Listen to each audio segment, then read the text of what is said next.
Hey folks, Matt Outdoorsman here. Just got off of a 16-hour shift, so bear with me.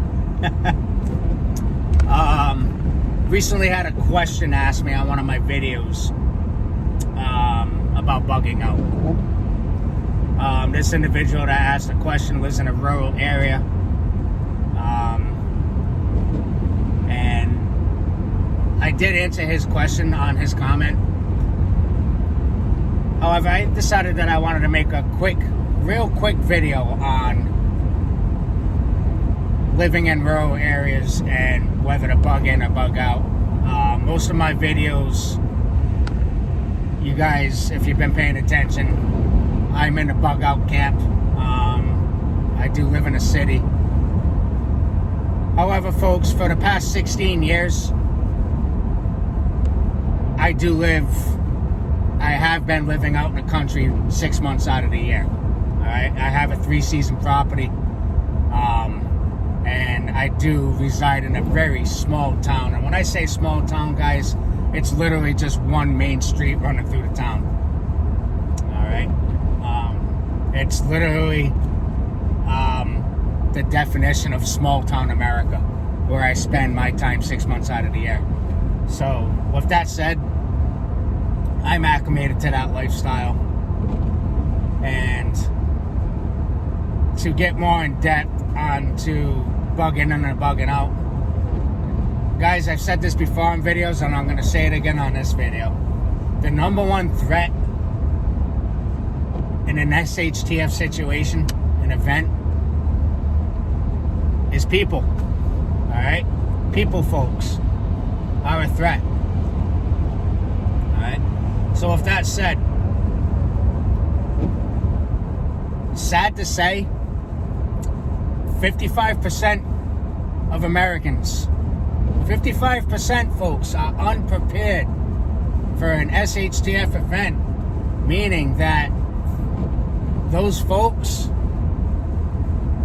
for the most part, have about 3 days worth of food and water in their homes. After that, they are shit out of luck. Alright? Obviously, in a rural area,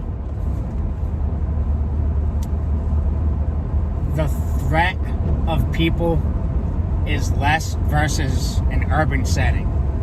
Alright? I would much rather be in my trailer, okay, out in the woods during a break bad event versus in my apartment in my city where I live. Okay, it just goes without saying.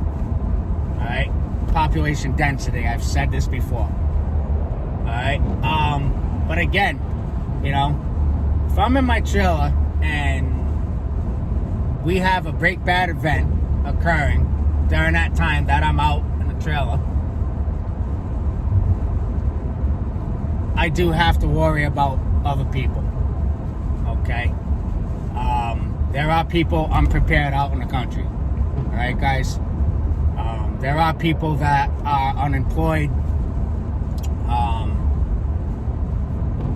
that are homeless out in the country. All right. There are people that haven't woken up yet, that live out in the country. All right, that have 3 days of food and water in their house, if that. All right, so you gotta be, excuse me, you have to be on the lookout for people like that. You still have to keep your head on a swivel, guys. All right, this is just gonna be a really short video today, but I did want to address that. You know, supply chain, guys, supply chain. Rural areas are more or less the last places to get supplies. Alright? And that's during normal operating times. Alright? So keep that in mind. Rural areas are the last place, the last stop in the supply chain, guys. For the most part. Alright? It might not be like that where you live. Alright? But in my geographical location, that's pretty much the way it is. Alright, so very important to be prepping. Very important to be prepared. So bugging in or bugging out, I guess it would have to depend on your situation. I think that if you are prepared,